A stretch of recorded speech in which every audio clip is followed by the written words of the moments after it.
ಮೈಸೂರು ಮಹಾರಾಜರ ಹತ್ರ ಕ್ಯಾಲೆಂಡರ್ ಬಿಡುಗಡೆ ಮಾಡಿಸ್ಬೇಕು ಅಂತೇಳಿ ತುಂಬ ಆಸೆ ಇತ್ತು. ಯಾಕೆಂದರೆ ಅವ್ರು ಕೊಟ್ಟಂಥ ಆಸ್ಪತ್ರೆಗಳಲ್ಲಿ, ಅವ್ರು ಕೊಟ್ಟಂಥ ವಾರ್ಡ್ಗಳಲ್ಲಿ ನಾವು ಕೆಲಸ ಮಾಡ್ತಾ ಇರ್ತಕ್ಕಂಥವ್ರು ಡಿ ಗ್ರೂಪ್ ನೌಕರರು. ಅವ್ರ ಋಣ ನಮ್ಮ ಮೇಲೆ ತುಂಬ ಇದೆ. ಅವ್ರನ್ನ ಮುಟ್ಟಿ ಅವ್ರ ಜೊತೆ ಮಾತಾಡಿದ್ರೆ ನಮಗೊಂದು ಸೌಭಾಗ್ಯ.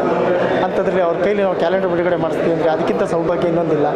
ಅವ್ರ ಕಚೇರಿ ಬಂದು ಲೆಟ್ರ್ ಕೊಟ್ಟಿದ್ದೆ ವಾರ ಮುಂಚೆ. ಅವ್ರು ಹೇಳಿದ್ರು, ಈಗ ಸದ್ಯಕ್ಕೆ ಮಹಾರಾಜರಿಲ್ಲಪ್ಪ, ಬಂದಾಗ ನಾವು ಹೇಳ್ತೀವಿ ಅಂತ. ಹಂಗೇ ಅವ್ರ ಸಿಬ್ಬಂದಿ ನಮಗೆ ಸ್ಪಂದಿಸಿ ಇವತ್ತು ಬೆಳಿಗ್ಗೆ ಬನ್ನಿ ಮಹಾರಾಜರು ಸಿಗ್ತಾರೆ ಅಂತ ಹೇಳಿದ್ರು. ಬಂದು ಭೇಟಿ ಮಾಡಿ ಅವರ ಆಶೀರ್ವಾದದೊಂದಿಗೆ ಇವತ್ತು ಮೈಸೂರು ಜಿಲ್ಲಾ ಡಿ ಗ್ರೂಪ್ ನೌಕರರ ಸಂಘದ ಕ್ಯಾಲೆಂಡರ್ ಬಿಡುಗಡೆ ಕಾರ್ಯಕ್ರಮವನ್ನು ಮಾಡಿದ್ದೀವಿ. ಅವರಿಗೆ ತಾಯಿ ಚಾಮುಂಡೇಶ್ವರಿ ಇನ್ನೂ ಹೆಚ್ಚು ಹೆಚ್ಚು ಜನರ ಸೇವೆ ಮಾಡುವಂಥ ಭಾಗ್ಯ ಕೊಡಲಿ ಅಂತ ನಾವು ಈ ಮುಖಾಂತರ ಕೇಳ್ಕೊತೀವಿ. ಯಾಕೆಂದರೆ ಅವ್ರು ಕೊಡದೇ ಕೊಡುಗೆನೇ ಇಲ್ಲ.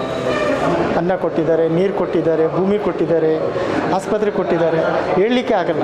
ಅಷ್ಟೆಲ್ಲ ದಾನ ಕೊಟ್ಟಂಥ ಒಬ್ಬ ರಾಜರ ಕೈನಲ್ಲಿ ನಾವು ಇವತ್ತು ಒಂದು ಕ್ಯಾಲೆಂಡರ್ ಬಿಡುಗಡೆ ಮಾಡಿಸ್ತು ಅಂದರೆ ಅದಕ್ಕಿಂತ ಸೌಭಾಗ್ಯ ಇನ್ನೊಂದಿಲ್ಲ.